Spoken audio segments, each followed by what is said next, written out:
Alô! Alô, alô, alô! Sejam todos muito bem-vindos. Hoje é uma noite mágica. Nós vamos falar sobre o mundo maravilhoso de Harry Potter, mas nós vamos falar algo específico dentro desse universo, né? A gente já fez Clube do Livro sobre alguns dos livros, dos primeiros 7 livros da saga, e hoje nós vamos focar um pouco mais nas histórias fantásticas alternativas que tem ali por dentro, né? Que são a coleção que é o box Biblioteca de Hogwarts. São 3 livros hoje, nós vamos conversar um pouco sobre cada um. Nós vamos falar sobre 3 livros hoje, tá? 3 livros por quê? Porque eles fazem parte da mesma coleção e porque eles são livrinhos curtos, pequenininhos, então compensa falar os 3 ao mesmo tempo hoje. O que não daria pra fazer com um dos 7 livros principais de Harry Potter, né? Teria que fazer 5 clubes do livro só para um daqueles. Mas nós vamos um de cada vez. Então hoje, nós vamos falar um pouquinho sobre a Biblioteca de Hogwarts, os 3 livrinhos que fazem parte dessa coleção. Todos eles são capa dura. Ó, são bem bonitos. As cores deles são bem vivas. E todos eles têm esse trabalho que é brilhoso. Olha só como ele reflete. Todos eles têm esse trabalho dourado, brilhoso, todo cheio de detalhes. Alguns têm até algumas referências escondidas, outros têm referências óbvias das histórias que contém. Então é um trabalho muito detalhadinho, né? Que foi feito com muito carinho realmente para fãs. Atrás também, olha só que bonitinho. E aqui tem tanta luz, gente, que vai estar refletindo tanto que vocês mal vão conseguir ver. Mas ali em cima, ó, ali em cima tem um pomorim dourado. Que antigamente, nos jogos de quadribol, era utilizado o pomorim dourado para os jogos e não o pomo dourado. E daí tem a ilustraçãozinha dele ali também brilhando. Não, é realmente muito detalhado, muito bonitinho essa capa. Com cores bem vivas. Fica muito bonito na estante, hein? Junto com os outros livros do Harry Potter. Vamos lá. O box Biblioteca de Hogwarts contém 3 livros, que existem dentro do universo de Harry Potter. Os alunos podem pegar eles emprestado para estudar ou ler por lazer. Este conjunto contém o livro Quadribol através dos séculos, Animais Fantásticos e Onde Habitam e os Contos de Beedle o Bardo. Essa não é a primeira versão deles no Brasil. A primeira versão ela foi bem mais simples, realmente só com o intuito de arrecadar fundo para instituições de caridade. Todos esses livros foram escritos pela própria J.K. Rowling, né, autora do universo de Harry Potter. E cada um desses livros, desses 3 livros, as primeiras publicações foram feitas sozinhas. Primeiro veio um, depois veio outro, e por aí vai. Eles não vieram num box. E cada uma dessas publicações, na época que elas aconteceram, foi para reverter os lucros obtidos para alguma instituição de caridade.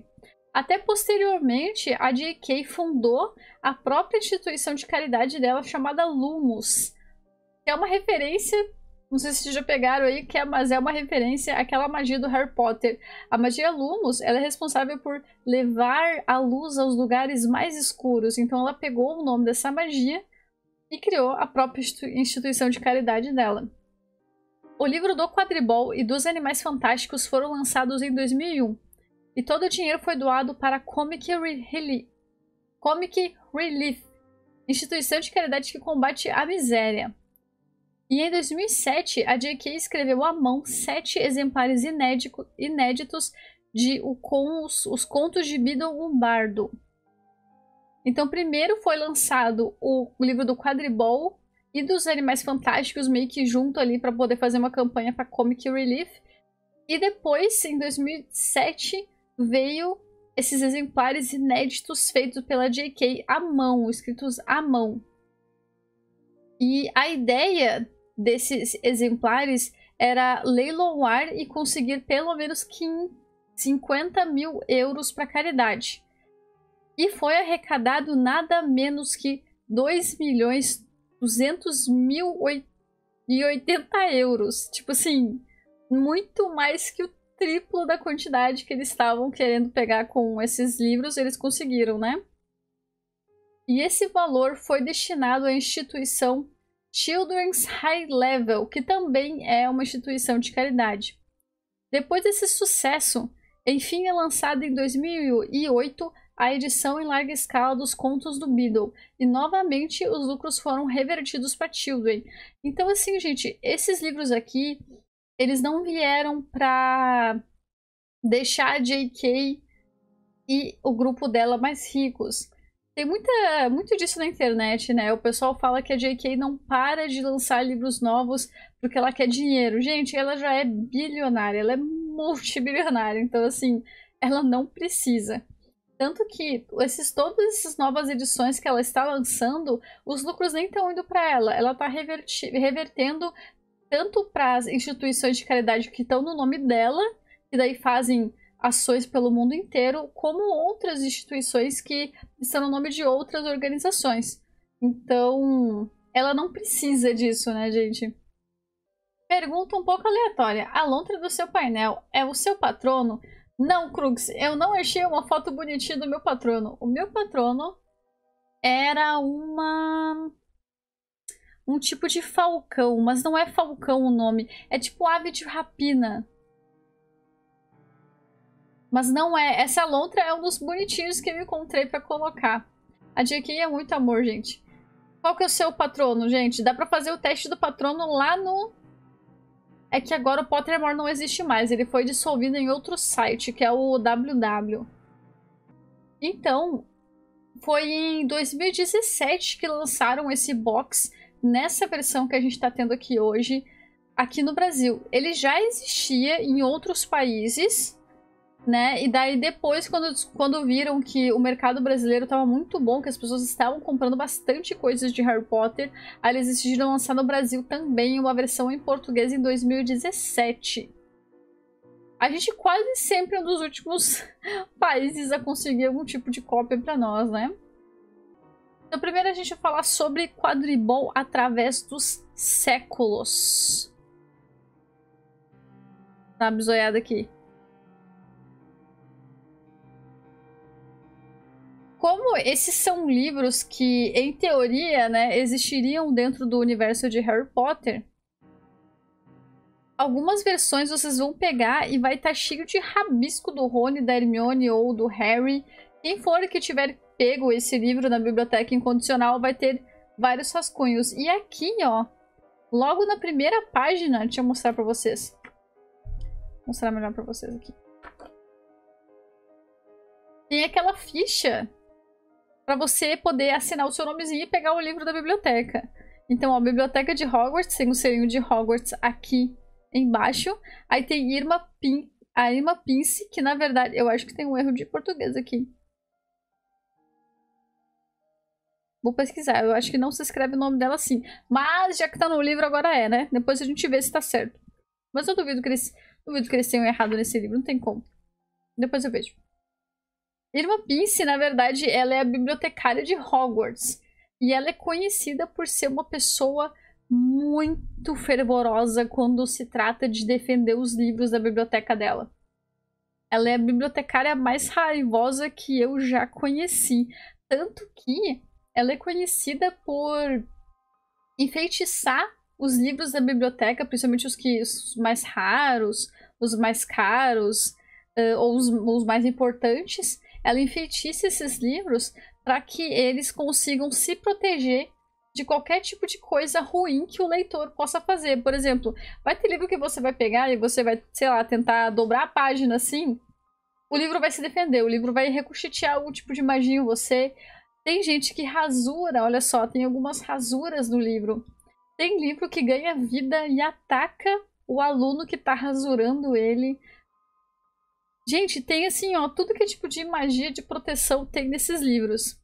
E o legal é que no prefácio, o prefácio, boa parte desses livros em questão é feito pelo Dumbledore.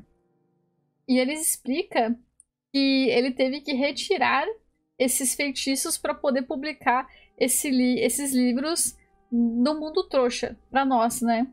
Que é muito legal. Aí temos aqui a assinatura de algumas pessoas e as datas que eles pegaram, ó. O Ron Weasley pegou, foi o primeiro ali dessa edição que pegou o livro incondicional. Aí alguém escreveu do lado do nome dele, Fedorento. Já tava sofrendo bullying. Ó, o Longbottom também pegou esse livro. Deixa eu ver quem mais pegou esse livro.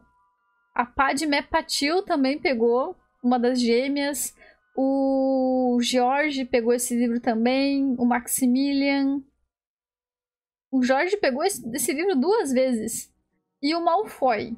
Bem, se o Malfoy pegou esse livro, quer dizer que pode ser ele que tenha escrito ali do lado do nome do Weasley que ele fede, hein?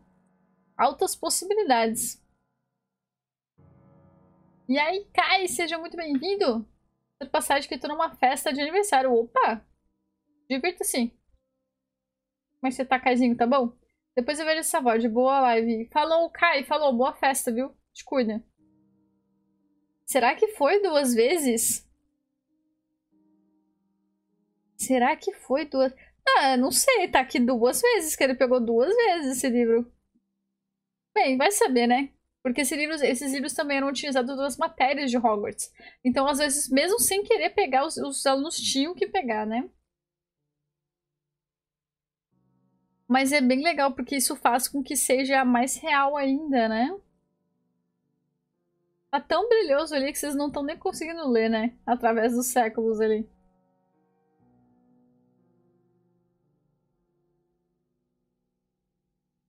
Então, como eu já falei, quem escreveu todos esses livros aqui foi a própria J.K., só que como a ideia é passar... Só que como eles querem passar a ideia de que esses livros existem dentro do mundo Harry Potter, é claro que eles precisaram criar um personagem, um escritor dentro deste universo para poder ser mais verídico, né? Então, cada autor também foi criado pela própria J.K. como um personagem novo do Harry Potter. E aí, Fernando, seja muito bem-vindo. Boa noite, gosta de Harry Potter? Fique à vontade, hein?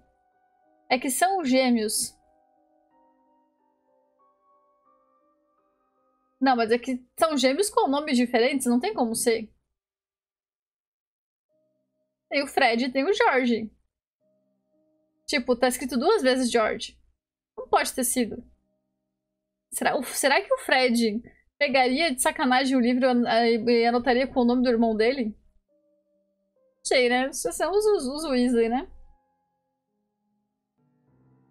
O autor de quadribol através dos séculos é o bruxo especialista em quadribol chamado Kenworth Wisp. Ele é famoso por suas obras relacionadas ao esporte bruxo, como Os Assombrosos Vagamundos de Winkton, Um Louco no Ar, uma biografia de Dai Llewellyn, O Perigo e Como Evitar Balaços, entre outros. E ele possui uma vasta coleção de vassouras antigas. Ele é completamente entusiasta de vassouras e do esporte que é praticado com vassouras, né? O quadribol. E ele é uma referência quando a gente fala de quadribol no mundo do Harry Potter, né? Olha, o vassoureiro, sim, ele tem uma coleção extensa de vassouras, desde a primeira vassoura ali, quando foi criada, até hoje em dia. E esse livro aqui, ele tem o prefácio escrito por Dumbledore, né? E daí que ele conta como é que foi tirar o livro da Madame Prince lá, porque ela não queria entregar para ele o livro de jeito nenhum, porque ela ama demais essa cópia que ela tem. E mesmo depois que o Dumbledore explicou para ela que só ia pegar o livro porque era por uma boa causa, ele falou que ele queria publicar para os trouxas, né, para nós, para poder arrecadar dinheiro para ajudar os menos favorecidos e tal. E mesmo depois ele explicar isso, ela ainda relutou. Ela ainda ficou tentando, tipo, ai, tudo bem, eu te entrego, mas ficava tentando tomar da mão dele. Então, assim, é bem engraçado essa parte do Dumbledore dizendo como que ele conseguiu tirar esse livro da biblioteca. Nesse livro temos acesso à criação do quadribol lá no século XI e como ele foi se modificando até chegar na versão que conhecemos hoje. E também descobrimos como foram criadas as primeiras vassouras como meio de transporte e de onde surgiu essa ideia. Então, na verdade, isso aqui não é só uma história sobre o quadribol, é uma história sobre a própria vida bruxa. Isso aqui, esse livro, ele mostra pra nós o quão importante o quadribol é na vida dos bruxos. Por mais que os bruxos não gostem de quadribol, não tem como desvencilhar o quadribol do mundo bruxo. Por quê? Lá, quando inventaram a primeira vassoura, ela era horrível, gente. Ela era descrita como um cabo, parecia um pedaço de madeira que não era lixada, não tinha verniz, não era nada, tinha um monte de felpa quando você sentava. Então, vocês pensam, a pior vassoura feita aí é essa. E eles ainda pegavam uns gravetos meio secos e enrolavam na ponta para fingir que é aquela parte onde você varre com a vassoura, sabe? Então, assim, era horrível. E daí pegaram ela e enfeitiçaram com um feitiço de voo. De voo e de transporte. Só que ela era completamente primária, gente. Não dava pra fazer curva, você não podia controlar a velocidade, ela só subia, ela só subia e descia. Você não conseguia fazer manobra nenhum. Era bem precária a situação e era super desconfortável. Os bruxos saíam com um monte de machucado nas pernas, na bunda, de ter que andar naquele tipo de vassoura. E assim, e eles explicam também por que eles pegaram a vassoura para ser meio de transporte. Lembrando que a gente estava falando lá no século XI, antes do século XI ainda, que o pessoal... que a coisa mais natural de se ter numa casa era uma daquelas vassouras de palha, né? Então, se era o mais natural, ninguém ia estranhar. Aí eles pensaram, poxa, vamos fazer esse objeto aqui que todo mundo tem, que nenhum trouxa vai estranhar que a gente tenha, e vamos fazer dele um meio de transporte. Então por isso que pegaram a vassoura. E por que eu digo que é tão importante o quadribol pro mundo bruxo? Porque depois que inventaram a vassoura, daquela vassoura horrível, o pessoal começou a utilizar ela para vários tipos de esportes. Só que, como a demanda para os esportes ficava cada vez mais forte, as pessoas queriam mais e mais e mais jogar, ainda mais depois que foi inventado o quadribol, o pessoal estava tão entusiasta em poder jogar alguma coisa na vassoura, que eles decidiram que eles tinham que melhorar as vassouras. Aí, vários bruxos do mundo inteiro, principalmente ali da Europa, começaram a estudar feitiços para poder deixar a vassoura mais confortável, mais rápida, mais leve, mais dinâmica. Aí, aos poucos, vários bruxos foram incrementando a vassoura e ela acabou virando o principal meio de transporte. Mas só houve essa grande importância em melhorar realmente o transporte bruxo na vassoura por causa do quadribol. Por causa do quadribol também e de alguns outros esportes menores que estavam nascendo na época. Por isso que é tão importante hoje em dia o quadribol. E o quadribol é como se fosse o futebol, né, gente? Pra nós humanos. Ele é o mais famoso esporte bruxo que existe. Aqui os fãs de Harry Potter acharam resposta para dúvidas que sempre tiveram. Como os bruxos aguentam voar sentados em algo tão desconfortável? Como eles se equilibram sem ter nenhum suporte para os pés? Como conseguem guiar ela para a direção certa tão facilmente? Era óbvio que envolvia muita magia, e é aqui que a gente vê exatamente quais são as magias. É muito legal ler esse livro, porque às vezes a gente tem aquela ideia de que, eu sou um bruxo, eu tenho um problema, eu balanço a minha varinha e acabou, resolvi meu problema. E não é assim. O legal do universo do Harry Potter é que a magia funciona mais ou menos como ciência. A ciência vem quando são levantadas várias questões sobre como funciona isso, como é melhor aquilo e tal, e a partir disso cria-se vários experimentos até achar uma solução. A magia é exatamente assim. Tanto que grande parte das magias que são utilizadas hoje, elas foram criadas completamente ao acaso. Foram acidentes. Um bruxo estava mexendo na horta dele, misturou isso e aquilo, aí a varinha caiu, pá. Lançou um feitiço, pronto, criou um feitiço novo. Então isso acontece muito, sabe? E é muito legal ver essa comparação da magia com a nossa ciência. E aqui a gente vê como a magia foi evoluindo, assim como a nossa ciência foi evoluindo, até chegar num ponto em que, hoje em dia, a vassoura é a coisa mais confortável para se viajar. Uma coisa que eu sempre quis saber é como eles criam as magias, se é algo parecido com a nossa ciência física. Exatamente, esse livro, em específico, ele mostra vários experimentos que as pessoas fizeram, que os bruxos fizeram. Então ele sana um pouco dessas dúvidas de tipo, ele criou um feitiço, pronto, a vassoura tá voando, pronto, acabou. Não foi bem assim, né? Foi uma evolução. Por que não dá as coisas quando tá sentado na vassoura? Eu também sempre perguntava isso, Min. Eu falei, cara, como é que esses malucos conseguem sentar nessas vassouras e voar naquela velocidade, naquelas altitudes? Aí aqui explica o porquê. A leitura desse livro foi super divertida e esclarecedora. Ele tem todo um tom cômico de lidar com as primeiras versões do quadribol e com todas as coisas esquisitas que aconteciam. Até que finalmente foi criado um código com normas básicas para todos os jogos. Antes dessa padronização, qualquer coisa era permitida, até usar feitiços de azaração para fazer o oponente cair da vassoura. Tinham equipes que usavam táticas de nocautear o goleiro adversário ou coisas muito piores, atentando até mesmo com a vida do time inimigo.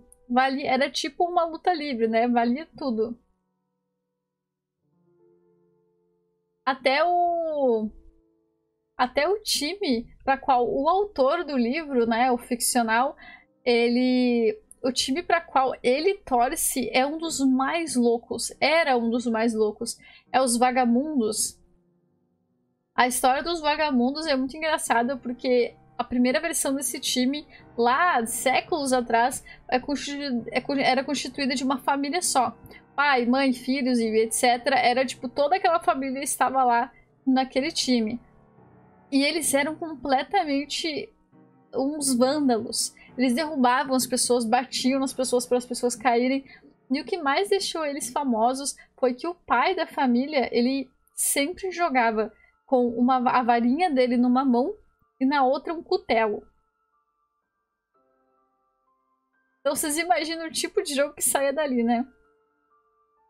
Tanto que hoje em dia nem pode mais levar a varinha, não podia levar por um tempo a varinha para os jogos, só que depois que perceberam que o bruxo ficava completamente vulnerável a qualquer coisa sem a varinha, o Ministério da Magia permitiu que eles levassem as varinhas, só que não poderiam utilizá-las a não ser que as suas vidas estivessem em risco. Se você quiser saber quais são as 7 regras principais do quadribol, vai encontrar elas nessa edição. Também vai encontrar uma lista com os maiores times do mundo e que ainda estão ativos. Por que ainda estão ativos? Porque o quadribol ele se tornou tão popular em uma certa época ali que tinha milhares de times surgidos pelo mundo todo. Só que o quadribol não é um jogo muito quieto, né? Não é um jogo que dá para se jogar em qualquer lugar, a qualquer momento, porque tem o instituto, tem o Estatuto do Sigilo e Magia, que é aquela regra lá que os bruxos têm que se esconder, né? Os trouxas não podem ficar sabendo de que existe magia. Então, por causa deste estatuto, o Ministério teve que reduzir a quantidade de equipes para poder controlar quando que eles iam fazer os jogos, quem iria participar desses jogos, porque tava uma bagunça, gente. O Ministério não conseguia mais controlar quantos trouxas conseguiam ver os jogos. E ficou tão popular e tão rápido que eles fizeram uma lista. Alguns países tiveram que escolher alguns times para permanecer existindo, né? E os outros tiveram que ser dissolvidos. Aí com esse controle, que o Ministério da Magia estava conseguindo fazer, né? Controlar a quantidade de jogos, quantos times e tal, eles conseguiram estabelecer locais específicos para os times poderem executar os seus torneios, as suas atividades, sem serem perturbados por trouxas. E daí, nesses lugares, eles rodearam totalmente, fecharam esses lugares com feitiços anti-trouxas, para que eles não precisassem mais se preocupar com trouxas do nada aparecendo na arena, ou do nada lá parados e vendo todo mundo voar, né? Eles iam lá e eles iriam ter que apagar a memória desses trouxas. E para não precisar que isso ficasse acontecendo o tempo todo, cercaram esses estádios de feitiços anti-trouxa. Acontece comigo todo dia. É ótimo. Colega de novo. Porra, Valéria, você tá me perseguindo. Ah, vocês viram que legal? Tem até uma descrição lá no Wizard World, tem uma descrição sobre como é a casa, como é cada salão comunal de cada casa. A da Sonserina é muito legal. A da Sonserina é uma masmorra. Ele fica nas masmorras, só que é um quarto bem luxuoso, bem bonito. Só que ele é localizado lá depois do porão. E ele fica no subsolo. Então a janela da casa da Sonserina, ela dá direto pro lago Greenmold, aquele onde tem os Serianos. Então você tá lá na sala comunal da Sonserina lendo seu livrinho, você olha pela janela, tem um Seriano te olhando. Deve ser muito louco. Você pode observar as criaturas aquáticas que tem naquele lago. Eu achei muito massa. Em 2014, foi feita uma cobertura completa da Copa Mundial de Quadribol através do site Pottermore. O finado site Pottermore, né, gente? Porque agora é o Wizard World. Tem as mesmas coisas que o site antigo, só teve que trocar de nome. Funcionou da seguinte forma. J.K. narrava os acontecimentos da Copa e postava como manchetes de jornal, como se tivessem sido escritas por Gina Weasley, que já se chamava Gina Potter na época, né? A Gina se tornou uma grande jogadora de quadribol profissional depois de se formar em Hogwarts. E depois que ela tem filhos com Harry, ela decide se aposentar e vira correspondente esportiva. Então, em 2014, milhares de fãs puderam acompanhar os desfechos da Copa Mundial através das publicações da Gina no Pottermore. O Brasil ficou em segundo lugar, perdendo a medalha de ouro para a Bulgária. Então a Bulgária ganhou, nós somos finalistas da Copa Mundial de Quadribol, hein? E era muito legal, porque nessa época, quem estava acompanhando pelo site ficava dando F5 para ver se alguma notícia tinha rolado, e ela também postava no Twitter dela.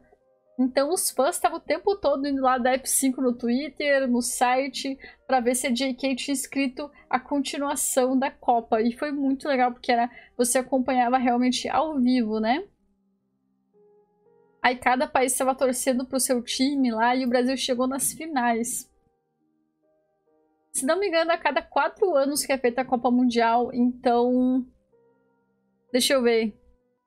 Saiu uma, então, em 2018, só que se houve algum tipo de publicação sobre ela, foi uma única publicação, não foi esse evento. Até porque quando tem esse tipo de evento, eles publicam em todos os lugares possíveis, sai em TV, sai em rádio. Então, possivelmente não teve um nesse tamanho. Agora, a próxima Copa sai quando? 2022, a próxima Copa Mundial, hein? Vamos ver se eles fazem esse evento de novo. Nesse livro aqui, tem uma parte que ela fala que os países da América Latina, eles estavam, enfim, se tornando muito fortes e era possível que um deles conseguisse se tornar campeão mundial e tal. Só que tem outro livro, na verdade não é outro livro, eu não lembro se foi no site dela, mas teve uma publicação oficial da JK, teve uma publicação oficial da JK que ela disse que o Brasil já tinha vencido 5 vezes a Copa Mundial de Quadribol. Então, assim, aí eu fiquei, né? Aí eu não entendi o que estava acontecendo. Daí eu fui pesquisar a respeito e realmente foi um erro. Foi um erro porque as datas não batem ali. Até fãs começaram a fazer cálculos para tentar entender do que ela estava falando. Mas parece que teve um equívoco. E agora eu tô esperando eles corrigirem para saber quantas vezes a gente ganhou de verdade. Beleza, gente. Agora nós completamos a nossa conversa sobre quadribol através dos séculos. Porque, gente, é um livro realmente bem pequenininho, tá? É uma leitura muito rápida, muito fácil, muito dinâmica, divertida.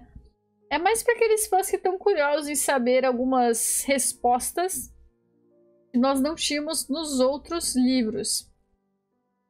E nós vamos passar agora para o próximo, que são Os Contos de Beedle o Bardo. Ó, e esse tem muito brilho também, gente. Todos os livros dessa coleção são super brilhosos. Eles têm essas cores mais pastéis. Só que tem muito brilho. Esse brilho aqui é prata. Brilho bem prata, bem mágico. E o brilho do livro do quadribol, ele é dourado, né? E esse aqui é um livro mais prateado. Aí aqui na capa a gente tem algumas referências do conto da Babbitt, a Coelha, das Relíquias da Morte também tem. Deixa eu ver quais mais referências. Nós temos referência ao barril saltitante, que é muito interessante. Temos referência à Fonte dos Desejos. Tudo isso faz parte dos contos que tem aqui dentro. Olha só que bonita essas cores. Essas cores são muito bonitas, gente. Aí aqui embaixo, bem no rodapézinho, a gente tem com comentários do professor Alvo Dumbledore. Então não tem só um prefácio feito pelo Dumbledore esse, mas tem um conto e depois um comentário sobre o que o professor Dumbledore fez. Ele basicamente faz uma análise. A gente lê o conto e logo em seguida tem uma análise feita pelo grande Dumbledore. Então, a gente sai ganhando, né, gente? Porque se é o Dumbledore que tá dizendo, é verdade. Esses livros aí estão lindão. E eles estavam com uma promoção, não foi na Black Friday. Na Black Friday eu acho que eles entraram com uma promoção bem, bem razoável. Mas alguns meses atrás eles tiveram uma promoção muito boa, que foi quando eu comprei. Até porque vocês sabem que eu só compro o box quando o valor tá muito bom, né, gente? Biddle o Bardo foi um famoso escritor de contos mágicos infantis. Ele nasceu em Yorkshire, Inglaterra. Sua obra mais clássica é, sem dúvida, essa coletânea de contos aqui. Algo muito curioso a seu respeito era que a maioria das suas histórias retratavam bruxos e trouxas aprendendo a se respeitar e conviver. Ele costumava focar na relação amistosa que ambos poderiam construir se quisessem, o que era muito esquisito para a época, já que a relação de bruxos e trouxas era altamente desprezada. Trouxas temiam e perseguiam bruxos para matá-los ou expulsá-los das suas terras. Já os bruxos passavam se escondendo e fugindo, tirando aqueles que decidiam ficar e enfrentar os trouxas, o que geralmente criava uma sequência de violência de ambas as partes. Aí ter um bruxo escrevendo sobre amizade e fraternidade com trouxas era inaceitável. Os bruxos mais elitistas proibiam seus filhos de chegar perto dessa história. Com o avançar dos anos e com a criação da lei do sigilo e magia, os trouxas foram esquecendo sobre a existência dos bruxos e tudo se tornou fantasia apenas. Como tudo estava mais calmo, a maioria dos bruxos foram se abrindo novamente à possibilidade da coexistência pacífica e, principalmente, aceitaram a ideia de que era possível sermos todos amigos, o que não agradou às famílias que ainda defendiam a crença do sangue puro.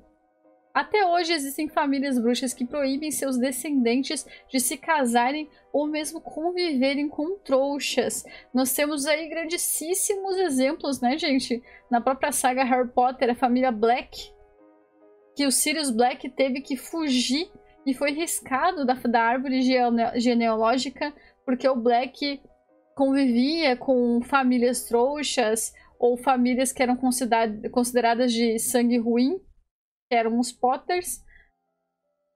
Então a família Black era super elitista, tanto que a família Black tinha o costume de casar primo com primo só para manter essa pureza da linhagem. É pureza essa que a gente sabe que não existe, né? Já foi provado pela própria história bruxa. Você pega um livro que fala sobre a história das famílias e tal, vocês vão ver que não tem uma família que não teve mistura com o trouxa em algum momento. Mesmo assim, mesmo já tendo sido provado que isso não existe, ainda existem famílias que acreditam que eles são o sangue puro. Os Malfoys são assim, eles batem o pé e falam que nunca existiu trouxa na família deles. Ou os abortos, que são filhos de pais trouxas que não desenvolvem magia. E os Blacks também, gente. Os Black batem o pé até hoje e eles chegam a deserdar a pessoa da família deles que, mesmo sendo bruxa, se a pessoa tiver amigo trouxa, a pessoa já é deserdada. E uma coisa engraçada é que tem uma parte dentro da história do Harry Potter, das histórias principais, em que o Dumbledore ele entra em atrito com o Lucius. ele entra em atrito com o Lucius Malfoy, o pai do Draco Malfoy. Por quê? Porque o Lucius fica sabendo que tinha na biblioteca de Hogwarts esse livro aqui. Os livros dos contos do Beedle o Bardo. E como ele sabia que esses contos eles defendiam a amizade entre trouxas e vários tipos de lições morais nesse sentido, ele fez um pedido específico para que Dumbledore e a bibliotecária tirassem esse livro do catálogo para que os alunos não tivessem contato mais com ele. Imagina, olha a petulância, né, desse Lúcio entrar em contato, mandar cartas para Dumbledore para pedir para tirar um livro da biblioteca, porque senão vai ofender a linhagem bruxa dele e das outras famílias que se consideram de sangue puro que estudam em Hogwarts. Para vocês terem noção, né? Aí as respostas que o Dumbledore dá para ele em carta também são muito boas. Eles sempre ficam um desaforando o outro, só que, claro, o Dumbledore sempre com aquela classe dele e o Malfoy sempre ficando puto quando questionado. E, gente, o Malfoy, naquelas cartas, ele chegava a falar que a mãe do Dumbledore fedia. O Dumbledore fedia. Tipo, insultos desse nível, entendeu? E os trouxas ao redor do Dumbledore fediam também. E sempre o Dumbledore respondendo ele com aquela classe toda, com aquela paciência gigantesca que o Dumbledore tem. Tanto que chegou um tempo que o Dumbledore nem respondeu mais as cartas porque sabia que era só insulto. E não tinha como o Lúcio obrigar realmente esses livros saírem do catálogo de Hogwarts. Então o Dumbledore resolveu só ignorar. E o legal de ler os livros do Harry Potter, não somente assistir os filmes, é realmente saber o quanto os personagens são exagerados ou não. No filme, o Lucius realmente é uma almofadinha, é um cara assim que tem aquele aspecto todo elegante e ao mesmo tempo arrogante. Ele é um nojento. No filme, o ator conseguiu realmente pegar essa coisa que o Lucius tem de ser chato, nojento e elitista e botar para as telas. Só que no livro mostra muito mais ele sendo assim. Então essa ideia é muito mais fácil de ser pega no livro. O livro de contos foi mencionado a primeira vez em Harry Potter e as Relíquias da Morte, quando o alvo Dumbledore deixa em testamento uma versão original do livro para Hermione. Todos os itens deixados por Dumbledore depois se revelam de suma importância para a missão de Harry Potter e seus companheiros. Isso se torna claro quando Harry, Rony e Hermione visitam Xenofilho Lovegood, o pai da Luna. E ele conta sobre o símbolo das Relíquias da Morte e o conto dos Três Irmãos. Então, lá em Relíquias da Morte, a gente tem a primeira menção direta ao livro dos contos do Beedle o Bardo.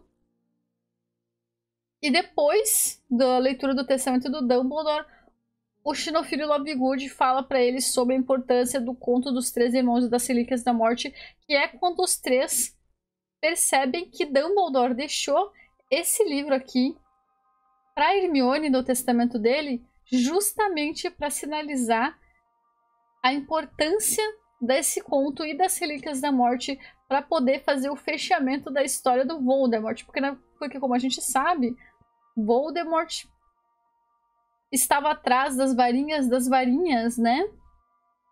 Então, com certeza, o quanto mais importante, pelo menos dentro da história do Harry Potter, que tem aqui é o conto dos Três Irmãos, mas todos eles têm menção em algum momento, nem que seja só um nome ou um pouquinho do enredo. O escritor desse livro faz parte da família da Luna? Não. Que eu saiba não, Crux. Pelo menos não tem nenhuma menção disso no livro. Nesse livro aqui não tem. Porque, na verdade, as informações que a gente tem do Beedle, o Bardo, elas são bem remotas, elas são bem pouquinhas. Pra vocês terem noção, só tem uma imagem dele, que seria considerada uma fotografia, que na verdade é uma pintura que alguém fez dele lá muitos séculos atrás, porque as pessoas não sabem de qual família ele é, não sabem quase nada do que ele fazia, seus hobbies e tal. Então, as poucas informações que tem sobre o Beedle eles botaram no livro. Mas são bem poucas. É legal a animação do filme quando falam do conto. É muito legal. Tanto que, tipo, esse é o conto realmente mais importante pra história do Harry Potter. Tanto que fizeram a animação inteira dele lá no filme, né? Eu fiz uma breve sinopse sobre cada um dos contos aqui e mais ou menos o que eles quiseram trazer, mas só porque eu não vou revelar muita coisa, porque a ideia é realmente vocês adquirirem esse livro para tirarem as conclusões de vocês, tá? Mas eu só vou apresentar quais são os contos que vocês vão encontrar aqui. E, segundo a história, o Beedle, ele escreveu um monte de contos, vários. E isso aqui é uma coletânea dos mais famosos. Sim, ele sabe bastante coisa, mas é por causa que ele estuda essas coisas, né? O Xenofilho. O Xenofilho é um tipo de historiador. Então ele realmente estuda isso, mas só por isso, não porque ele tem alguma relação sanguínea ali, né? Uma de árvore genealógica com o Beedle. Pelo menos não foi provado ainda. Não que a J.K. Rowling não possa vir inventar um conto e botar eles como parente, né? Sempre tem essa possibilidade. Os contos presentes no livro são O Bruxo e o Caldeirão Saltitante, que conta sobre um bruxo egoísta que se nega a ajudar os trouxas que estão passando por dificuldades, mesmo ele tendo todos os meios para tal.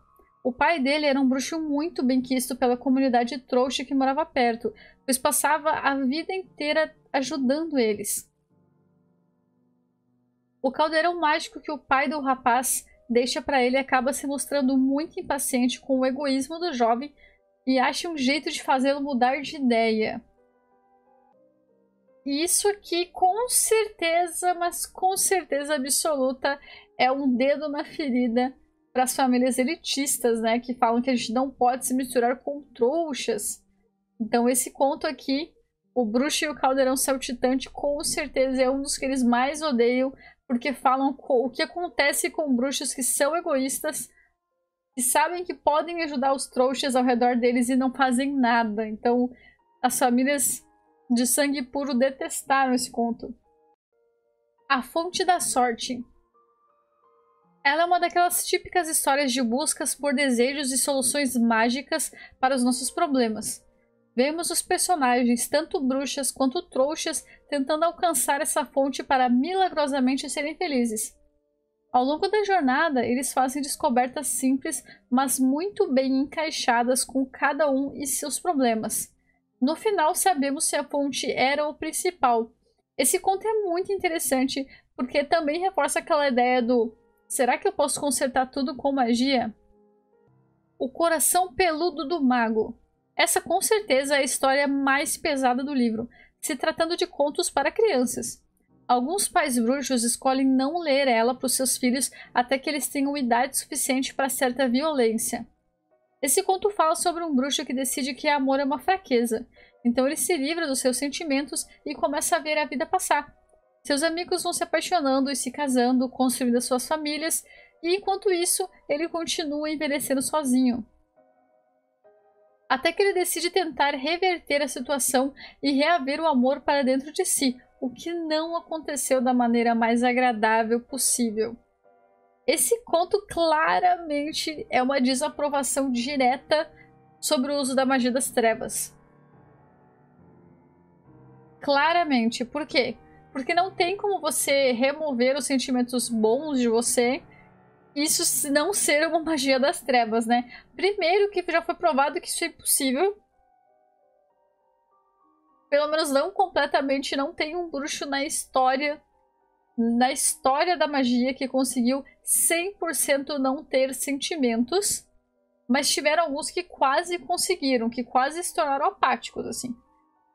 Mas com certeza foi através de magia das trevas, porque não tem outro tipo de magia que faça algo tão desumano, né?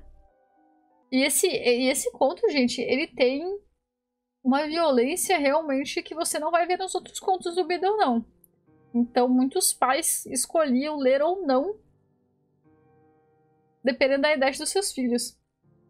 Então, por exemplo, se eu tirar os meus sentimentos, eu vou ficar completamente alheio a inúmeras magias. Por exemplo, a magia do patrono. Ela só consegue ser realizada se o bruxo faz ali o movimento da varinha correto, o pronunciamento correto, só que a parte mais importante vem dele lembrar das coisas felizes que aconteceram na vida dele. Se ele não conseguir sentir uma felicidade muito grande, ele não vai conseguir realizar o patrono. Isso é um exemplo, então tu vê todos os outros, todas as magias elas são intenção, a intenção do mago que libera a magia. Se um bruxo remove as emoções alegres, provavelmente ele só vai conseguir realizar a magia das trevas. Não vai conseguir realizar nem feitiços simples que não envolvam magia das trevas. Eu acho até que as magias negras se alimentam de sentimentos negativos. Sim, com certeza. Então, por isso, se o mago tirar todas as magias, todos os sentimentos dele, ele fica sem magia. E se ele tirar todos os sentimentos bons, ele só fica com a magia das trevas. Próximo conto. Babbit, a coelha e o seu toco gargalhante. Este é um conto trágico e engraçado. Ele é um retrato de como era a sociedade naquela época, com trouxas caçando bruxos e bruxos tentando viver escondido entre eles. Ao mesmo tempo que um rei teme e manda matar todos os bruxos, ele insiste que consegue aprender a executar magia mesmo sendo um trouxa, o que a gente sabe que é impossível, né, gente? Então outro trouxa aparece alegando ser um bruxo e se voluntaria a ensinar o rei, em troca de muitas riquezas, o famoso golpe. Então esse golpista chantageia a bruxa Babbit a ajudá-lo a enganar o rei.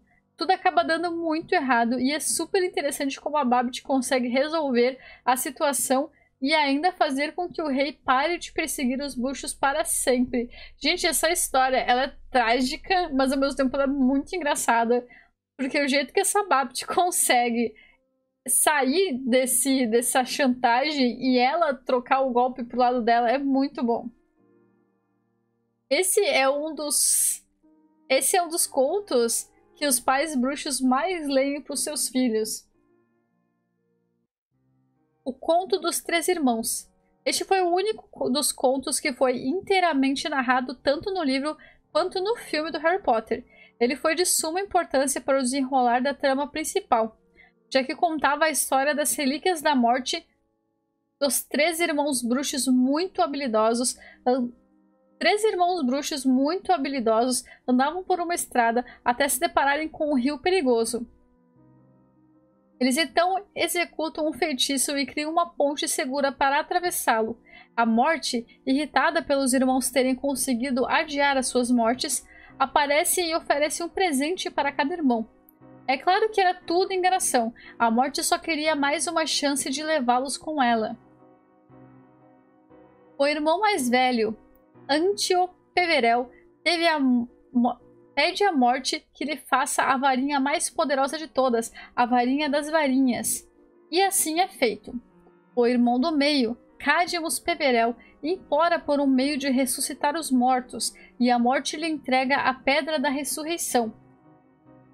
Já o irmão mais novo, Ignotus Peverell, percebendo que havia algo errado nessa proposta da morte, pede um meio de fugir dela, um jeito de sair dali sem que ela pudesse segui-lo.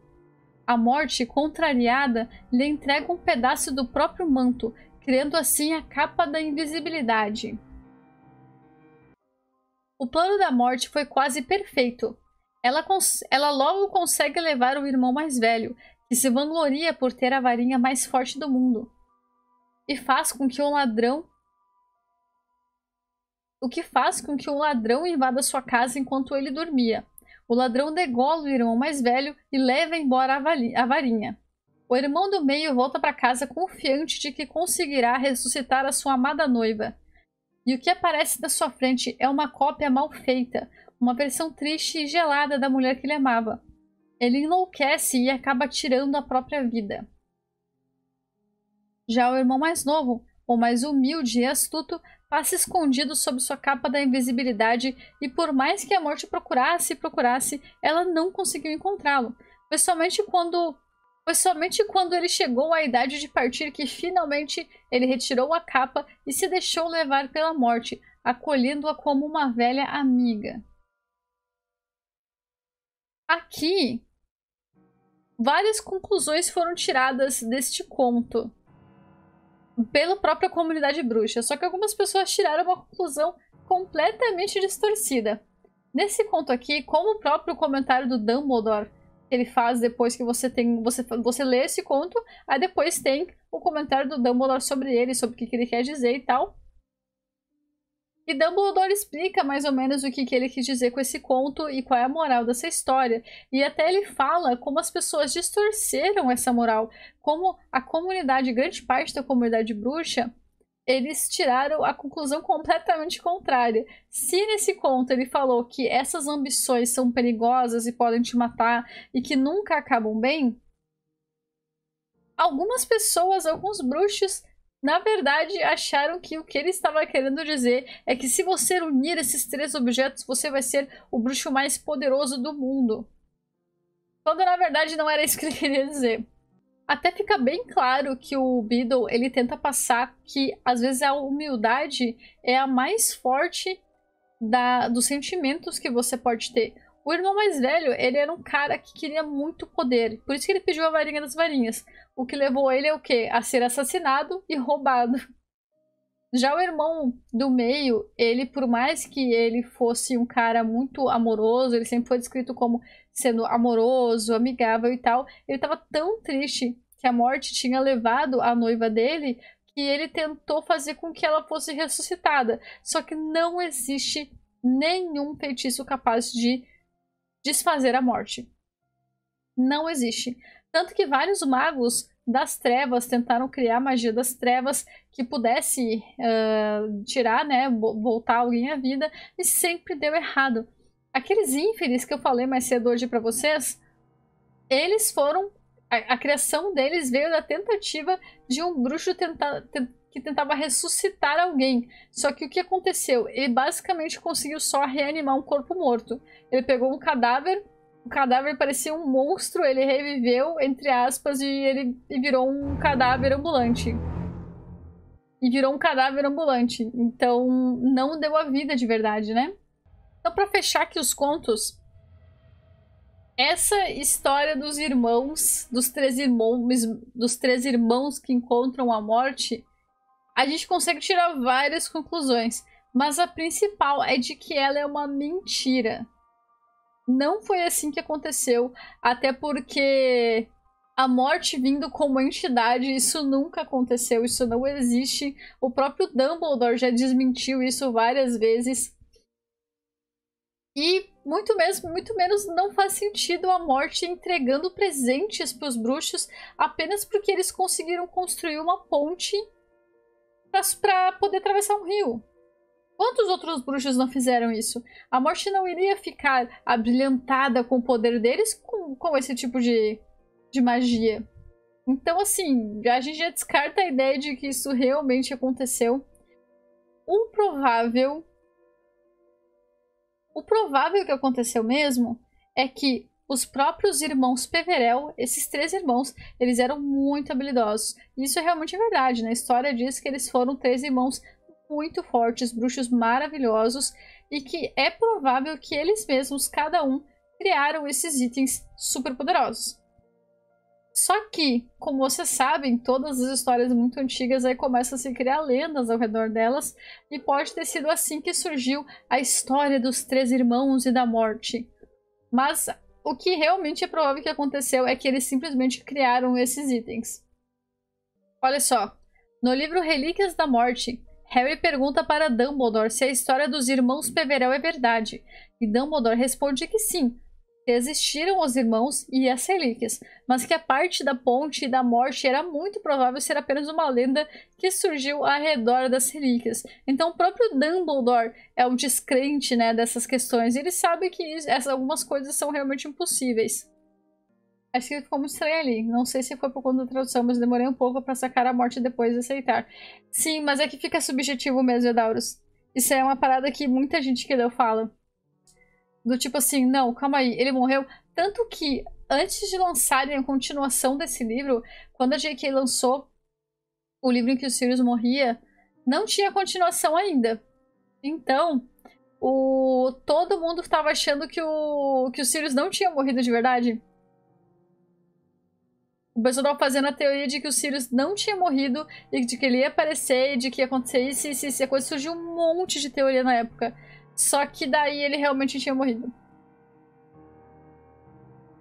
Ou na verdade a história do presente e da morte é uma conspiração. Se eu fizer algo incrível pra mim e não quiser fazer pros outros, eu posso dizer que ganhei ao invés do que fiz. Pode ser também, André. É uma teoria interessante. Eu digo que é mais provável ser simplesmente uma lenda local, porque eram assim que as folclores aconteciam, né? Que as folclores, na verdade, é folclore popular. Que as primeiras histórias contadas, as primeiras histórias existentes, elas foram as histórias contadas. As histórias que eram narradas de boca a boca.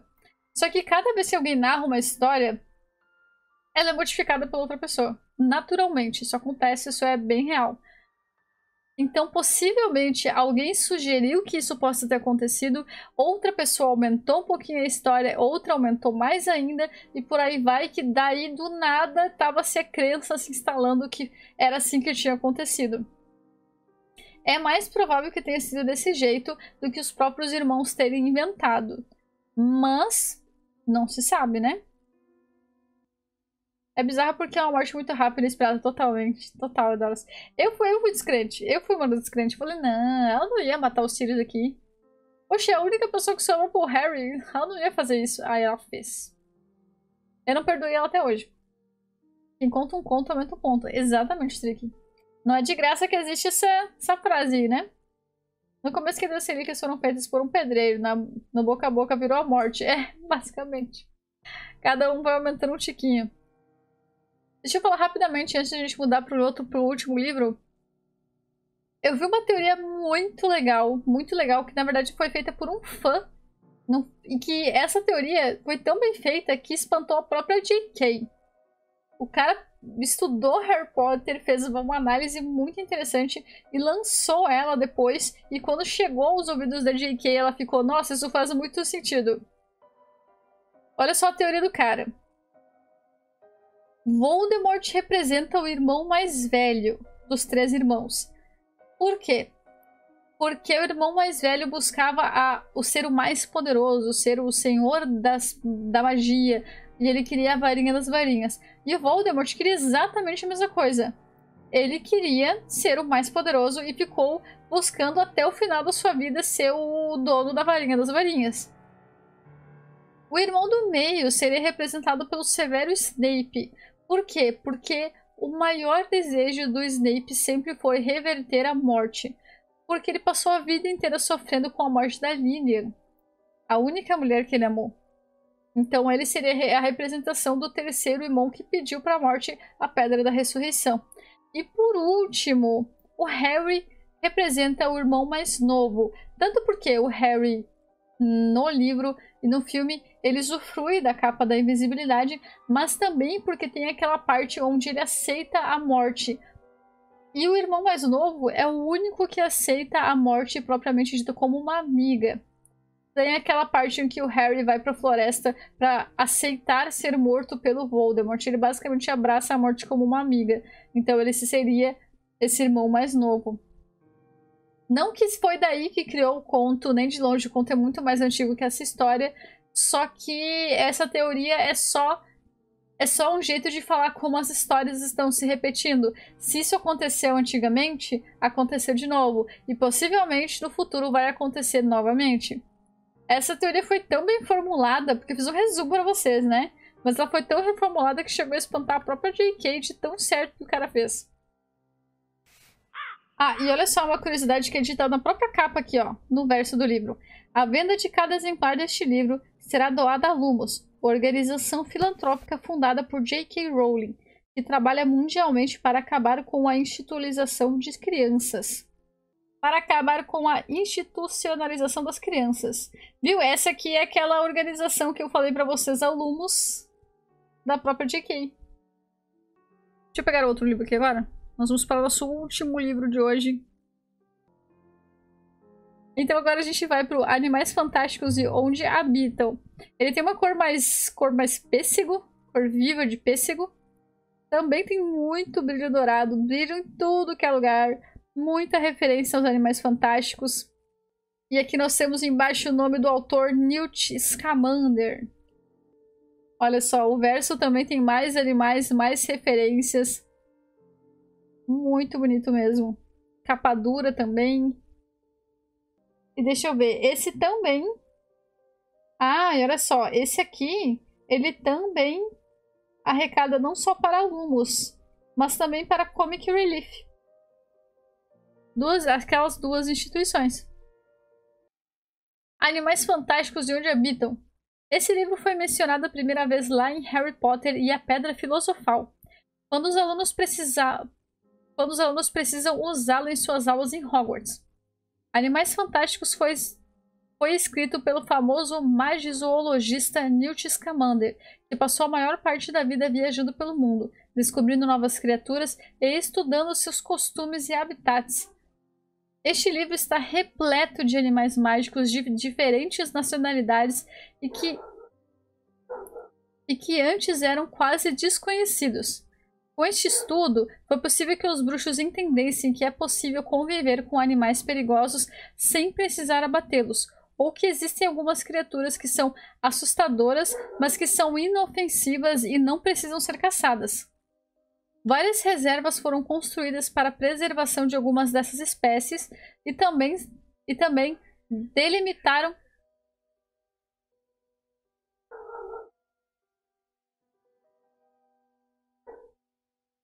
Meu Deus do céu, tem uns gatos brigando do lado da minha janela. Que susto. Calma aí, gente, segura. Ai, gente, parece que estão brigando ainda, mas não é o gato que eu tava falando. O Eurumpente é meu preferido dos animais fantásticos. Eurumpente. Ah, é aquele que parece um rinoceronte lá, o que brilha, explode tudo as coisas. Isso é muito bom. Eu gosto muito do cavalo do lago, só que eu tenho muito medo dele também. E eu gosto muito... Deixa eu ver. A Fênix eu acho legal, mas não é tanto.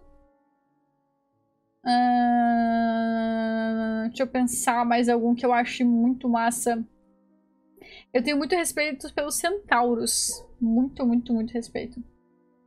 Não briga, Chuck. Oi, mãe da Laís, é a minha irmã.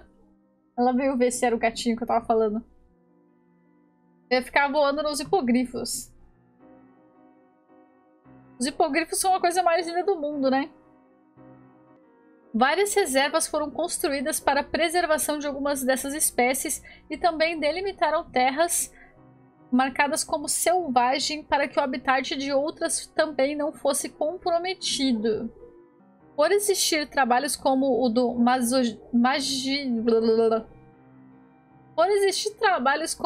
magizoologista Newt, que foi possível garantir a preservação das criaturas e também manter sua existência escondida dos trouxas.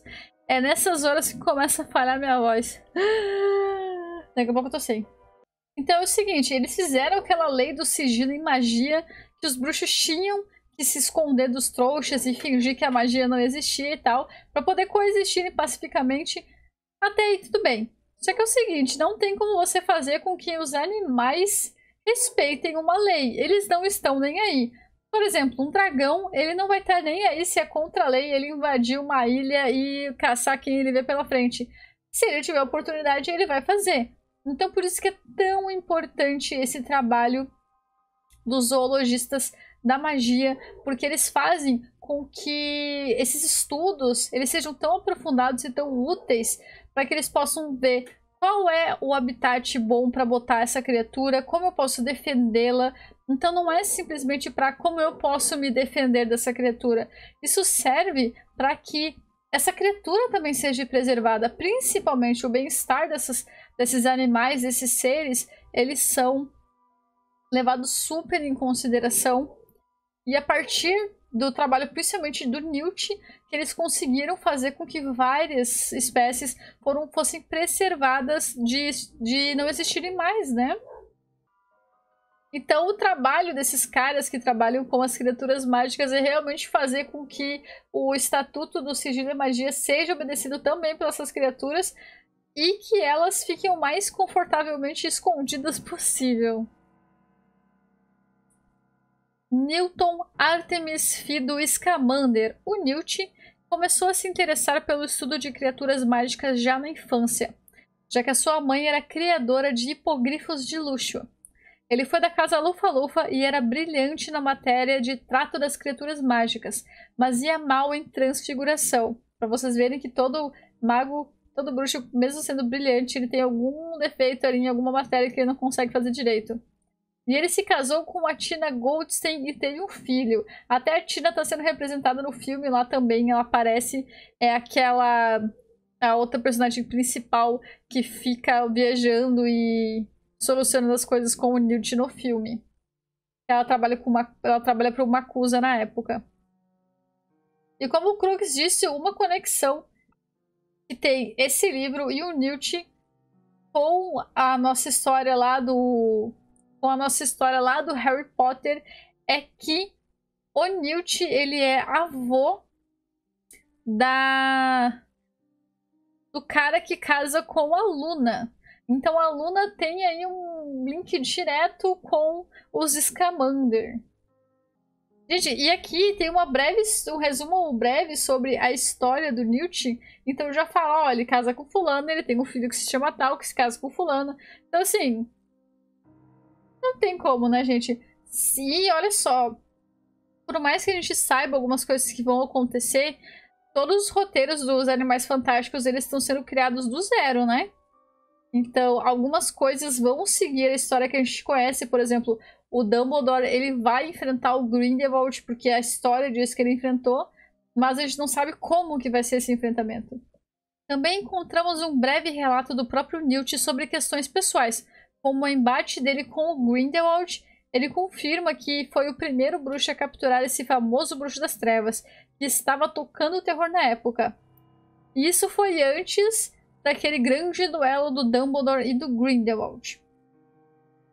A primeira pessoa que apreende o Grindelwald, que encontra ele lá escondido numa acusa, foi o Newt. O livro também tem um prefácio feito por Dumbledore, onde ele explica que quer publicar essa edição para os trouxas a fim de arrecadar fundos para uma instituição de caridade. Logo após esse prefácio, vemos uma breve explicação sobre como funciona a classificação das criaturas e seu nível de periculosidade. Descobrimos a diferença entre animais, seres e não seres. Então nós temos essas três categorias, animais, seres e não seres, e que cada criatura do mundo mágico entra numa delas. E eles precisaram criar essas categorias porque eles não podem botar tudo na categoria animal. Por exemplo, nós humanos, na nossa realidade, só nós temos o grande poder do raciocínio, da língua, né, de entender a língua. Então a gente facilmente consegue classificar todos os restos em animais. Só que no mundo da magia não é assim. Tem muitas criaturas que têm inteligência igual a do ser humano, algumas quase igual. Várias criaturas não têm o poder do raciocínio, né? O dom do raciocínio, mas elas conseguem se comunicar através de certa língua. Então não é tão fácil assim você chegar e classificar todos eles no mesmo balaio como animais.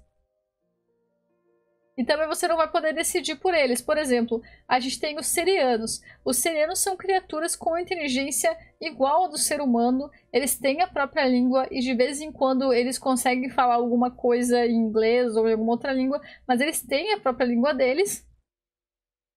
Só que como eles são seres que raciocinam e que têm as civilizações deles, não cabe ao ser humano ir lá e mandar como é que vai acontecer as coisas, ou querer remover eles do habitat natural deles. Nós, seres humanos, não poderíamos fazer a mesma coisa que a gente faz com os outros animais. Porque eles são criaturas pensantes que raciocinam. Só que no caso dos Serianos, eles iriam para seres. Só que eles pediram para eles serem classificados como animais de qualquer forma. Eles são animal classe 5, não só porque eles são perigosos, mas mais é por causa de uma questão de respeito mesmo, por eles serem animais tão evoluídos, né? E eles pediram, assim como os centauros. Os centauros também são super inteligentes, eles têm considerado inteligência humana, mas eles pediram para serem classificados sim como animais, porque eles não queriam entrar nas outras classificações. Mas eles também são animais classe 5, porque são considerados muito honrados. Não somente perigosos, mas são muito honrados e merecem respeito. Algumas das criaturas que encontramos aqui nós já conhecemos dos outros livros, mas nunca tivemos tanta informação precisa sobre elas. Sem falar naquelas criaturas que apareceram rapidamente na história, mas não conseguimos nem entender o que elas são. E, gente, eu não vou ficar detalhando com vocês todos os animais que são listados aqui. Vocês vão encontrar vários tipos diferentes, com várias periculosidades, né? Vários níveis diferentes de perigo. Eles são classificados de perigo 1 até o perigo 5. Um é aquele lá que você não precisa nem ter medo, que eles são considerados até tediosos. Já os 5 são extremamente mortais, ou os que não tem como a gente domesticar. Então você se depara com um deles e você tem que sair correndo, porque não tem o que fazer. Aí tem uma lista enorme sobre várias espécies de dragão. Fala sobre a fênix, fala sobre a mortalha, fala sobre um monte de coisa. Dá um exemplo de nível 5 aí. Centauro e os... O centauro, mas ele não é por periculosidade, né? Mas deixa eu ver o que é por periculosidade. Dragão, qualquer dragão é nível 5. A Fênix, mas ela também é por respeito, não é porque ela seja perigosa. A Mortalha é nível 5. A espécie da Aragog também, aquela aranha gigante do Hagrid, ela também é nível 5, porque ela consegue se comunicar, ela tem pequeno nível de raciocínio, não muito grande, mas ela consegue se comunicar. Só que ela não tá nem aí, ela come qualquer ser humano que aparece na frente dela. Então, a Aragog é complicada, né? Os grifos também são nível 5, eles são muito... Não os hipogrifos, os grifos. São nível 5 também. Eles são super perigosos. O cavalo do lago, que eu falei, é nível 5 também, porque ele costuma atrair o ser humano perto do que tem desses lagos. E assim que o ser humano tenta montar nele, ele leva pro fundo do lago e devora. Tem vários que são 5. Com toda certeza o basilisco, mas com toda certeza. O basilisco é nível 5 com certeza absoluta. É uma mana maravilhosa. Mas como eu disse pra vocês, eu não vou focar muito em falar quais são os que tem aqui, porque eu quero realmente que vocês peguem o livro pra ler, pra vocês descobrirem o que é e tal. Então, o que eu decidi fazer? Eu decidi pesquisar através, principalmente daquele site Wizard World, que é o site oficial da JK, exemplos de criaturas que existem no Brasil. Então eu trouxe algumas criaturas brasileiras para vocês que não estão no livro, tá? Só para vocês ficarem se perguntando o que tem nesse livro. E eu vou falar do Ornitorrinco agora, antes que eu esqueça de novo. O Cerberus também é nível 5. E foi derrotado pelo Harry Potter. Mas aqui nível 5 não é invencível, né? Ele é só extremamente perigoso. O Ornitorrinco é o seguinte, tem uma passagem dele aqui no livro que eu tinha visto já em algum dos contos, só que aqui é uma passagem um pouco mais interessante, porque o Ornitorrinco é aquela ave que, na nossa crença, ela consegue se esconder muito rápido. Tipo, que você olha para um lado e você olha para o outro, ela já está se escondendo, ela sumiu ali. E aqui diz que teve uma época que nós, trouxas, achamos que a gente caçou tantos ornitorrincos que eles entraram em extinção. Só que, na verdade, o ornitorrinco, na história do Harry Potter, ele é uma criatura mágica que consegue se camuflar e se esconder. E quando os bruxos viram que os trouxas estavam caçando demais, eles simplesmente criaram um local de... uma reserva para esses ornitorrincos, para poder deixar eles seguros lá. E os trouxas, nós ficamos acreditando que a gente matou todos os ornitorrincos. Só que, na verdade, eles estão em uma reserva escondida em algum lugar do mundo que tá cheio de feitiço anti-trouxa pra gente não entrar. E que os bruxos decidiram deixar que os trouxas acreditassem que eles tinham matado todos só pra eles não caçarem mais os ornitorrincos. O que explica muita coisa, né, gente? Porque realmente a galera tá achando que o ornitorrinco já morreu tudo. E o legal também é que todas as criaturas, elas são baseadas em algum folclore local.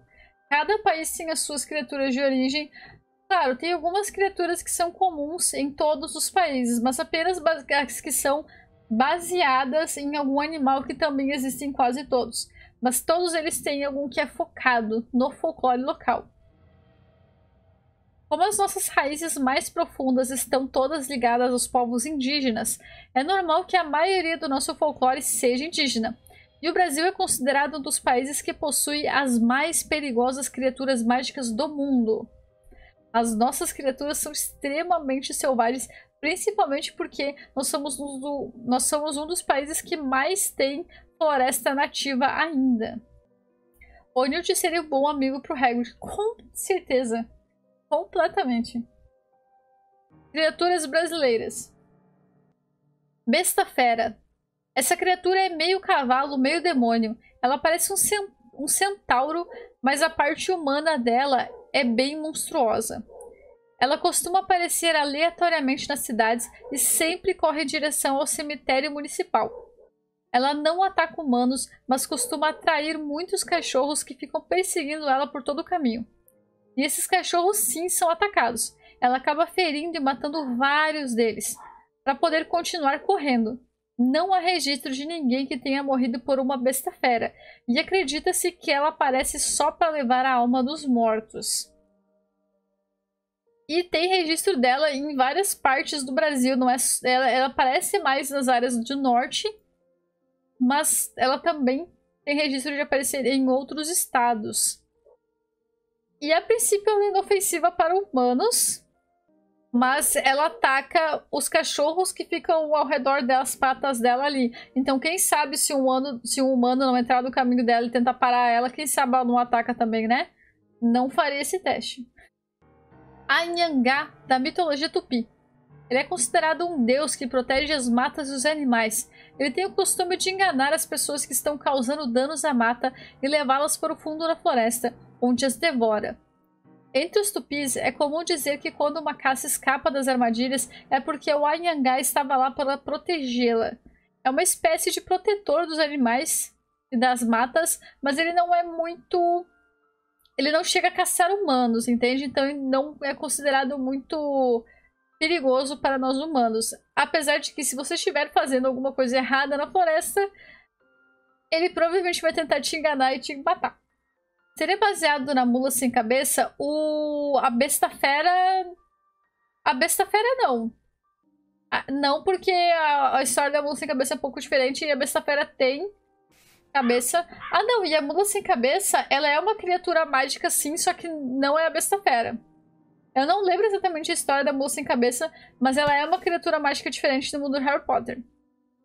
Isso sim, eu tenho certeza que eu já vi em algum lugar sobre ela. O Curupiras, Caiporas, tudo tem e tudo é criatura mágica. A Yara, a Sereia Yara também, o próprio Saci Pererê, tudo isso tem dentro das nosso catálogo de criaturas fantásticas. Mas eu tentei trazer uns aqui que não são tão conhecidos. É o espírito Don't Starve. A moça cabeça é a mulher que relaciona com o padre, olha só. O Boitatá. Ele é uma serpente gigantesca coberta em chamas que vive para proteger a floresta de incêndios. O fogo que ela produz não atinge a mata e serve mais como proteção mágica. O Boitatá ataca e costuma comer os olhos dos caçadores ou desmatadores que cruzam seu caminho. Mas ao contrário do Anhangá, ele não se importa muito com humanos e é bem comum inocentes morrerem depois de encontrá-lo. Então o Boitatá é considerado muito mais perigoso que o Anhangá, porque se você cruzar o caminho dele, não importa o motivo pelo qual você esteja lá na floresta que ele guarda, provavelmente ele vai te matar. Dizem que para você escapar de um ataque de um Boitatá, você precisa ficar parado um tempo e prender a respiração. Você tem que prender a respiração até ele ir embora, porque parece que assim ele não consegue te ver. Só que se ele demorar um pouco mais, você não vai conseguir respirar e você vai morrer também. Então assim, é muito difícil escapar de um ataque de um Boitatá. Você vai sem cabeça, no nosso folclore, ela só fica com cabeça em chamas, que dá a impressão que ela não tem cabeça. Não tem cabeça, pra mim ela não tem cabeça igual, tá? Pra mim ela não tem cabeça. A Boiúna. Ela também é uma serpente gigantesca, mas é muito mais antiga que o Boitatá. Ela não Ela não tem corpo envolto em chamas e é responsável... Mas ela não tem o corpo envolto em chamas e é responsável pela criação do rio Amazonas. Ela tem olhos muito brilhantes e é tão grande que é comum alguns navegantes confundirem ela com o farol e serem atraídos para o abate. Ela também foi responsável pela criação de alguns animais que existem no rio Amazonas. Ela é muito maior do que as outras serpentes que eu falei aqui. Se as outras já são gigantes, vocês imaginam o tamanho da boiúna, porque ela fica no rio Amazonas, que é um rio também gigantesco. Alguns navegantes costumam confundir ela com o farol. Pra vocês terem noção o tamanho que essa bichinha é. Impõe respeito a ela, impõe respeito. Okibungo. Ele é uma criatura que parece um lobo desfigurado que anda em duas patas. Ele tem uma boca enorme, cheia de dentes afiados nas costas, e como ele costuma correr encurvado, ele passa correndo entre as pessoas e fica agarrando e jogando elas para dentro dessa boca. Okibungo ataca todo mundo sem distinção, então não queiram cruzar o caminho dele. Ele veio do continente africano e foi trazido clandestinamente em um navio de escravos. Agora vocês imaginem uma criatura que parece um lobo, só que meio deformado, andando em duas patas, correndo bem curvadinho e com uma boca gigante nas costas, mas gigante. Com dentes afiados, e ele passa assim, ó, pega pelo pezinho, puxa a pessoa, joga no ar, a pessoa cai na boca dele. Ele mata idoso, criança, ele mata todo mundo que ele encontrar pela rua, até animais. E tem muita criatura do nosso folclore que veio do continente africano. Essa foi só um dos exemplos. É o corcunda do Brasil pego pela licantropia, mas uma licantropia que deixou o coitado desfigurado, né? Ai, Jesus, que susto, eu tava... Nossa, eu tava tão... dentro das criaturas aqui que eu me assustei com follow, cara. Lembrei do jogo da cabeça de cuia que você jogou. Sim! E tem a criatura fantástica, a cabeça de cuia. Essa cabeça de cuia, ela é uma criatura original ela é oriental. Eu lembro exatamente qual é o país que ela veio. Eu lembro se é China ou Japão. Mas ela faz parte do folclore deles. E ela apareceu nos filmes já, hein, dos Animais Fantásticos. Ela aparece naquela banheira lá. Ela tem que sempre deixar a cuia que tá em cima da cabeça dela, tem que estar sempre cheia de água, porque senão ela começa a morrer. Ele foi picado pela zika no meio do processo. Parece algo de Call of Cthulhu. Vou falar rapidamente dos filmes baseados em Animais Fantásticos, porque a única relação que eles têm com o livro é a presença do Newt e as suas viagens e as diversas criaturas fantásticas que vão aparecendo. Todo o roteiro dos 5 filmes são histórias inéditas escritas pela própria J.K. É claro que existem muitas referências aos livros de Harry Potter, mas toda a trama central será vista pela primeira vez. E lembrando que sim, eles vão seguir vários acontecimentos históricos, como o embate ali do Dumbledore com Grindelwald. Eles já seguiram, já apareceu que o Newt foi o primeiro a descobrir o Grindelwald dentro de uma cusa. Então várias coisas eles vão seguir, porque já estão pré-editadas pelos primeiros livros de Harry Potter. Mas a maioria do resto do roteiro ali é totalmente inédito e não tem nenhum livro. Por isso que os fãs sempre aguardam muito fervorosos os novos filmes, porque a gente não sabe o que esperar deles. Tanto que quando sai um trailer novo, é um alvoroço. Eu vejo teoria pra cá, teoria pra cá. Cada vez que eu abrir qualquer página da internet, eu começo a achar um novo fã com uma nova teoria maluca sobre o trailer. E é muito legal porque isso faz com que a comunidade de Harry Potter sempre fique muito ativa. Olha só, as coisas que eu mais aguardo nos próximos filmes de Animais Fantásticos, com certeza é o grande duelo entre Dumbledore e Grindelwald. Eu quero muito descobrir o motivo pelo qual o Newt foi expulso de Hogwarts. A gente já sabe que foi alguma coisa envolvendo ali a Leta Lestrange e alguma coisa que envolvia também os Animais Fantásticos, talvez algum acidente que ele causou ali sem querer e tal. Mas a gente nunca foi a fundo na história, não foi mostrado detalhadamente. Eu quero muito saber o motivo. E com certeza a aparição do Brasil, né, gente? No terceiro filme agora, a filmagem do terceiro filme, ela vai ser começada em 2020 e o lançamento tá para 2021. E ele vai ter cenas do Brasil. A gente não sabe ainda se todo ele vai se passar no Brasil, ou se grande parte, ou se só uma ceninha pequena. A gente não sabe a quantidade de Brasil que vai aparecer ali, mas está mais que confirmado que vai ter o Rio de Janeiro. E vai ter o Rio de Janeiro nas telonas dentro do mundo do Harry Potter. Vai ter Bala Perdida, Incríveis e Mágicos. E o legal é que a própria JK no Twitter dela, ela botou na foto de capa uma foto do Brasil, se não me engano, na década de 70 ali, que é quando se passa o filme. Não sei se ainda tá desse jeito, mas tava aí quando ela anunciou que ia ser no Brasil. Ela já botou a fotinho dela lá na capa do Twitter, a galera foi à loucura. Então não vai ser o Brasil nos tempos atuais, né, gente? Vai ser o Brasil de época ali, mesma época dos Animais Fantásticos e onde habitam.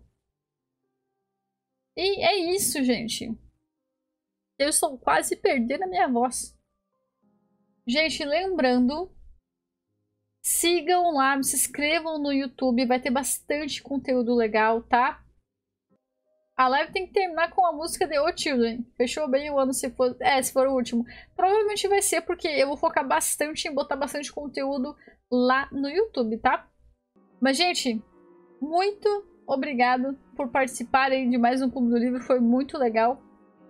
Boa noite pra vocês. Até a próxima edição, tá? Até o próximo episódio. Tchau, tchau. Falou. Falou, falou, falou.